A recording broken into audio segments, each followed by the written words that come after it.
C'est une question. Mali, acte d'agression français. Où est passée la roquette de Bamako? Nous nous interrogeons.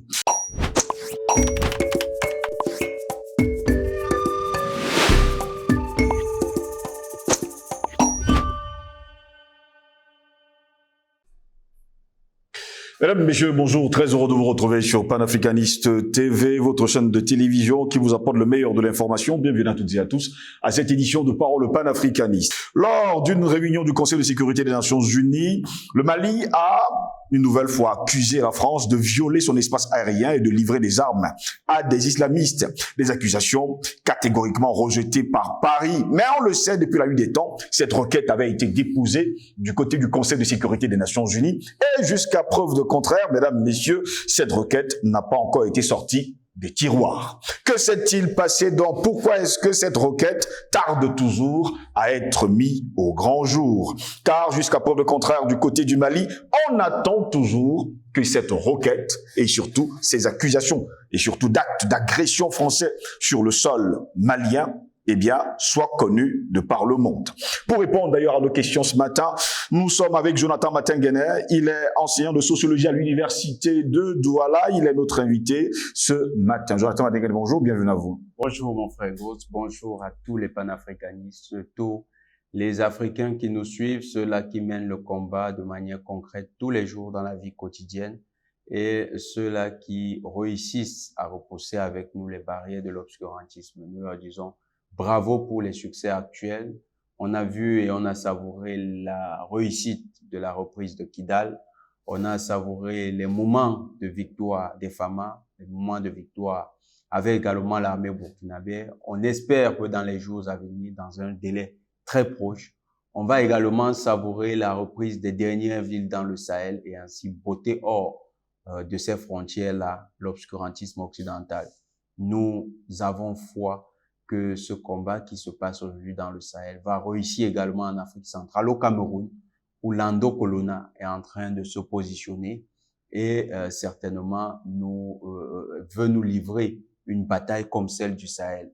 Nous savons que toutes les batailles panafricanistes sont vouées au succès et comme au Cameroun, cette victoire va être savourée. Comme au Mali, la victoire du Cameroun sera savourée également à travers les réseaux sociaux et partout où les panafricanistes se retrouvent.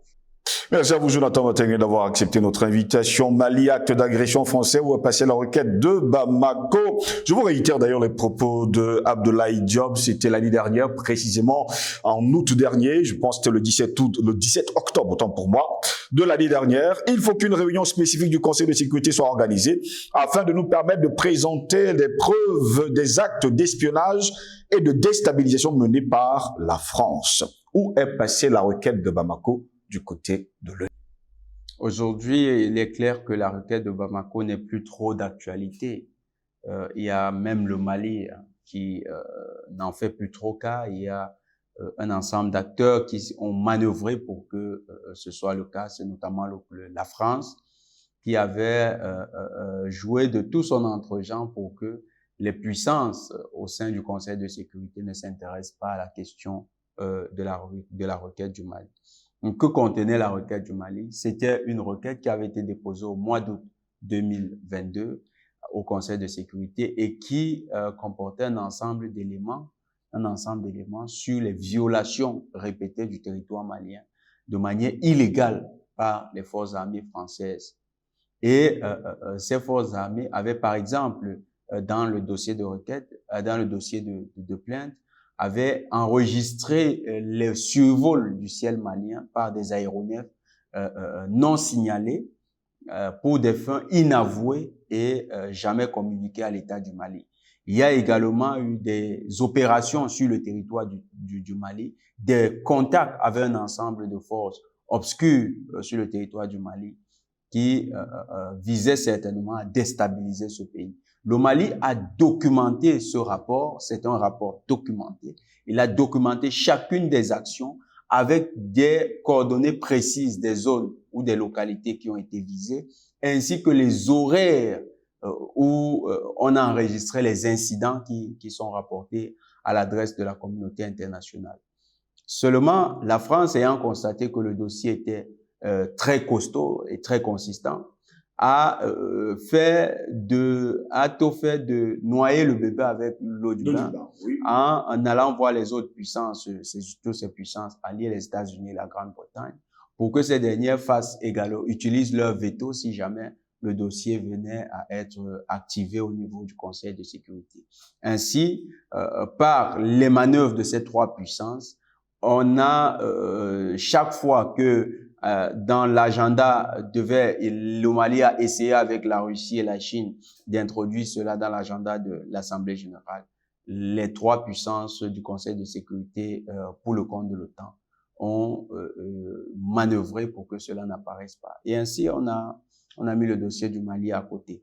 Aujourd'hui, c'est une actualité qui a tout son sens. C'est un caillou dans la chaussure de la France parce que si demain, le Mali venait à apporter d'autres documents en appui à cela, ou bien d'autres puissants, d'autres pays africains venaient apporter d'autres documents, ça pourrait être mobilisé pour confronter la France à ses réalités en Afrique et justifier un ensemble de perspectives que les Africains ont adoptées, notamment le rejet de l'impérialisme français, le rejet de l'impérialisme toko, qui se manifeste par une posture des Africains qui semble être de la défiance vis-à-vis de la puissance française. Donc, c'est un élément qui, au Conseil de sécurité, peut être mobilisé à tout moment. C'est un élément mis en rebond et les Maliens n'attendent que la bonne occasion de faire reparaître le dossier. Faire reparaître le dossier, on vous comprend parfaitement, Jonathan Batengene, mais jusqu'à preuve de contraire, eh bien, on a l'impression que du côté de l'ONU, c'est silence radio. Pourtant, c'est là-bas qu'a été déposée cette requête. Vous savez, ce qu'on a découvert, c'est que la France a mis un petit diplomate là-bas à New York qui est chargé de contrôler toutes les actions des diplomates africains. Ce petit diplomate, selon ce que l'on a de sources sûres, il a moins de 30 ans. C'est un jeune qui travaille avec toute une équipe et cette équipe est pour la plupart constituée des éléments de la DGSE française et leur travail, c'est épier l'action de toutes les chancelleries africaines représentées au Conseil à l'ONU. Donc, la France aujourd'hui est aux aguets. Elle sait qu'elle est désormais diminuée sur le continent africain. Elle sait que une telle plainte au niveau international pourra avoir un effet sur le capital prestige qu'elle s'est constitué pendant des années, surtout un capital prestige qui était basé sur cette pseudo-position de neutralité, sa position de porte-parole naturelle, ce qu'on a appelé parfois le porte-plume ou bien le décanat, dans le porte-plume au niveau du Conseil de sécurité. Donc, elle avait cette position privilégiée d'interlocuteur entre l'Afrique et les autres pays. Donc, ce prestige pourrait être totalement détruit et la France serait alors à nu au niveau international et les autres pays pourraient donc alors apprécier la France à l'aune de sa véritable nature, c'est-à-dire un pays un peu impérialiste, un pays pilleur de ressources africaines, un pays surtout qui viole la souveraineté des pays africains en violant aussi du même fait la Charte des Nations Unies dont elle est signataire et elle est l'un des garants dans le monde. Jonathan Batengene, cela signifie-t-il que finalement l'ONU est complice de ce qui s'est passé finalement au Mali, puisque jusque-là, cette requête n'a jamais été sortie des tiroirs? L'ONU est un instrument à la solde des impérialistes. Pourtant, le Mali cotise à l'ONU. Le Mali cotise à l'ONU, mais je vais prendre un exemple, hein, monsieur Goss. Quand vous êtes dans une tontine de famille et que dans votre tontine, vous êtes un petit contributeur, les gros contributeurs prennent les décisions pendant que vous les subissez. C'est un peu le cas avec les Nations Unies. C'est le même principe, ce principe des contributions. C'est la loi du plus fort. Les plus gros contributeurs, dont par exemple les États-Unis, ont un monopole de prise de décision. Sommes-nous en ce moment-là unis parce qu'il fallait justement que tout le monde puisse cotiser la même chose? Vous savez, les Occidentaux, pour domestiquer les rapports avec les pays dans le monde, lorsqu'ils ont réussi à dominer un certain nombre de pays dans le monde par la violence d'abord, oui, ont compris ce principe de la théorie hobbesienne. C'est le plus fort n'est jamais sûr d'être le plus fort s'il ne transforme sa force en droit et son obéissance en devoir. Donc, Maintenant, il fallait créer des mécanismes d'obéissance internationale. Et c'est ça, les Nations Unies. C'est que on se met ensemble et, selon la théorie rousseauiste, vous voyez que tout ça a du sens quand vous regardez à l'international. Il faut une application à la fois de Rousseau et de Hobbes. Il faut que tout ce qu'on a conquis par la force devienne désormais un droit. Et c'est ce que les Nations Unies font prévaloir, ce qu'ils appellent le droit international, en fait, qui est le droit, qui est en fait l'affirmation de la volonté des pays les plus puissants du point de vue occidental. Donc, ces pays qui, dans le monde d'hier, étaient les plus puissants, c'est eux qui avaient la capacité de formuler le droit international, donc d'influencer le cours des choses au Conseil de sécurité ou bien à l'Assemblée générale des Nations Unies. Vous savez que l'Assemblée générale des Nations Unies, nous avons toujours dit que c'est une sorte de parlement mondial. C'est l'embryon de ce qu'on appelle aujourd'hui le gouvernement mondial. Le gouvernement mondial, dans ce qu'il voulait construire comme étant le nouvel ordre mondial, il faut noter que tout ça aujourd'hui c'est caduc parce qu'on est en train d'entrer dans un monde multipolaire où l'Afrique joue un rôle de leader. Et donc, c'est une vision ancienne. Mais s'il faut rentrer et expliquer ce qui se passe, dans cette perspective, l'Occident s'arrogeait la capacité de formuler le droit international. Et maintenant, l'obéissance devenait le principe par lequel on adhérait à cette communauté internationale. En fait, c'est pourquoi ils appellent ça communauté internationale. Donc, quand vous étiez d'accord avec leurs principes, vous évoluez dans le même sillage. Alors, comment ceux qui ont façonné ce système, notamment par la violence physique, parce qu'ils sont partis du principe robespierrien et kantien, que la violence structure le politique. Donc, ils ont utilisé la violence pour établir un rapport politique avec les autres pays du monde, notamment les pays africains, qui sont des constructions purement émanant de leur volonté politique, donc de leur capacité de violence. Maintenant, comment ces pays africains peuvent espérer avoir gain de cause au sein de cette institution? La situation du Mali montre la caducité de toute espérance vis-à-vis d'une amélioration du système des Nations Unies. C'est une idée qui est caduque, c'est une idée qui est désuète. Elle est même quelque peu illusoire. Il faut désormais s'envisager dans un monde au-delà du Conseil, au-delà des Nations Unies. Nous sommes en train d'entrer dans un monde post-onusien.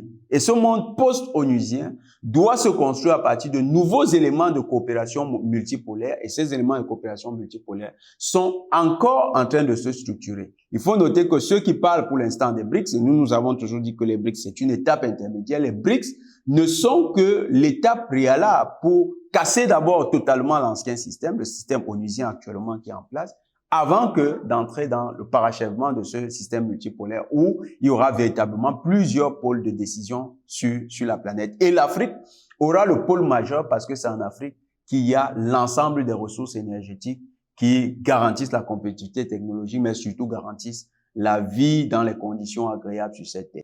Faut-il oublier finalement cette requête du Mali ou a-t-elle montré à la face du monde le véritable visage de l'Occident et donc la France? C'est venu révéler simplement la réalité du rapport politique mondial. C'est-à-dire que si on dit que c'est ça le véritable visage de l'Occident, en fait, c'est ça la nature du rapport politique mondial. C'est-à-dire que dans un monde onusien, c'est-à-dire parce que nous sommes encore dans ce monde onusien qui est la continuité de l'ordre politique westphalien avec l'État prussien qui dans sa bureaucratie et tout son agencement, qui lui-même s'est imposé d'abord par la violence, puis s'est structuré dans ce qu'on appelle une bureaucratie. La réalité de cet État est devenu un État mondial à travers l'ONU. Donc, ce monde onusien, c'est un monde dominé par ceux qui l'ont conçu. Et ceux qui l'ont conçu, malheureusement, même si les Français n'ont pas été des acteurs majeurs de cette construction, les Français ont quand même contribué à sa structuration. Parce que, héritiers de ce qu'ils ont appelé l'empire colonial français, ils ont pu bénéficier d'une place de choix dans la structuration de ce monde. Et cette place de choix a encore un certain pouvoir. Ce pouvoir, c'est que son honorabilité, l'honorabilité de la France, ne peut pas être traînée au sol avec un pays qui, lui, est plutôt la résultante de ce monde onusien, c'est-à-dire un pays comme le Mali. Il faut noter que l'ensemble des indépendances des pays comme le Mali, Cameroun et tous les autres pays africains, le processus des indépendances s'est fait à la lumière des évolutions des rapports politiques au sein du monde onusien. C'est le monde onusien qui a même d'ailleurs validé ou encouragé les indépendances dans ces pays-là. Vous comprenez que dans le monde onusien, ceux qui tiennent les ficelles, ceux qui tiennent la dragée haute ne peuvent pas facilement être traînés au sol. Nous ne devons donc pas envisager, parce que c'est ce que nous révèle le dossier du Mali, nous ne devons pas envisager le monde onusien comme étant un monde qui va nous permettre de véritablement équilibrer les rapports. Il faut casser le monde onusien, il faut aller vers la sortie du monde onusien, il faut que l'ensemble des puissances, des panafricanistes et des pays africains, désormais, regardent au-delà de ce monde onusien pour qu'on ait un rapport beaucoup plus juste entre nous et les anciens bourreaux, ceux-là qui ont structuré ce monde onusien. Pourtant, les accusations du Mali sont bien fondées. On parle d'actes d'agression de la France sous forme de violation de sa souveraineté, de soutien apporté aux groupes djihadistes et surtout d'espionnage, de la violation de l'espace aérien, et j'en passe, et les preuves existent. Tout à fait, tous ces éléments sont indiqués. Mais comme je disais tout à l'heure, vous amenez ces éléments face à quelqu'un qui fait office de gros bras dans le monde onusien. Qu'est-ce que vous attendez en fait? C'est comme si aujourd'hui, Monsieur Ngos, vous avez un problème et que le quartier est géré par une mafia et que le parrain de la mafia a créé une organisation un peu comme ça s'était passé aux États-Unis. Vous avez vu le film Le Parrain. Et nous sommes pas dans le parrain, voilà, partie. nous sommes bel et bien dans un monde digne du parrain, avec les États-Unis comme étant le Corleone du film. Donc, vous avez un monde pratiquement organisé sur le modèle de la mafia et vous avez les différentes familles de la mafia, les puissantes familles de la mafia qui sont là. Et un jour, vous avez un problème, vous, un petit dealer de quartier, vous avez un problème avec, ou bien un petit commerçant du quartier, vous avez un problème avec l'une des familles, vous allez voir le conglomérat qu'ils ont créé, vous leur dites je me plains contre le parrain de telle organisation. Eh bien, il faut savoir que les lois de la mafia sont telles qu'ils ne vont jamais sacrifier l'un des leurs à cause d'une cible qui contribue simplement. Non, ils vont jamais le faire. Donc, c'est illusoire tous ceux qui pensent que nous pouvons avoir gain de cause au niveau du Conseil de sécurité ou bien avoir gain de cause au sein du système onusien. Il n'y a aucune justice dans le système onusien. C'est conçu sur le modèle de la mafia. Et d'ailleurs, vous savez que tous ces pays-là, États-Unis, France, Angleterre, quelque part, il y a des ramifications avec la mafia au sens strict du terme. Et c'est parfois les mêmes méthodes que ces gens utilisent. Ils ne peuvent pas nous donner gain de cause. Le Mali a bien fait de poser ce document. Ceux qui étaient encore aveugles ont le temps de s'enlever les cailles des yeux et de regarder la réalité en face. Ce Conseil de sécurité, cette ONU n'est pas faite pour les pays du Sud, encore moins pour les ex-colonies. C'est une ONU qui est à la solde des pays qui l'ont conçue, notamment les pays du Conseil de sécurité, les 5 grands membres. C'est eux qui décident véritablement contre les autres ou bien au détriment de tous les autres. Peut-on imaginer un jour que cette requête sortira des tiroirs du Conseil de sécurité des Nations Unies? On peut espérer pour des raisons cosmétiques que cela ressorte. C'est-à-dire qu'un pays vienne à brandir une requête qui est similaire et que les diplomates maliens viennent à ressortir des tiroirs. Mais ça fera juste grand bruit. Vous vous souvenez, pendant longtemps, par exemple, Hugo Chavez est venu avec des preuves que les présidents états-uniens soutenaient des actions sur son sol qui étaient contre la souveraineté de son pays. Mais combien de fois il vous souvient que ces accusations ont été prises au sérieux, ou bien qu'il y ait eu une réunion pour s'intéresser à la question des actions des États-Unis à travers le monde. On a vu les États-Unis bombarder l'Irak en toute impunité. On voit aujourd'hui, par exemple, le conflit israélien. Vous voyez que ça se passe là et tout le monde... Voilà, les États-Unis sont là, les Nations Unies sont là et on observe. Guterres a déjà, comme on dit aussi au Cameroun, il a déjà parlé fatigué. Guterres ne fait que parler, mais c'est la parole. Il n'y a aucune action concrète contre Israël. Pourquoi? Parce que justement, Israël est comme la France, ils appartiennent au camp de ces puissants qui utilisent les Nations Unies pour simplement asseoir leur violence physique, leur droit de force. Ils n'utilisent pas les Nations Unies pour le bien collectif, c'est uniquement pour leur bien individuel. C'est ce que le Mali a expérimenté, c'est ce que la plainte malienne nous a permis de confirmer. Et c'est ce que la plainte malienne permet à ceux qui doutent toujours de ce que nous disons vis-à-vis de ce conseil, de cette organisation. Elle leur a permis de constater. Ils peuvent donc s'en rendre compte.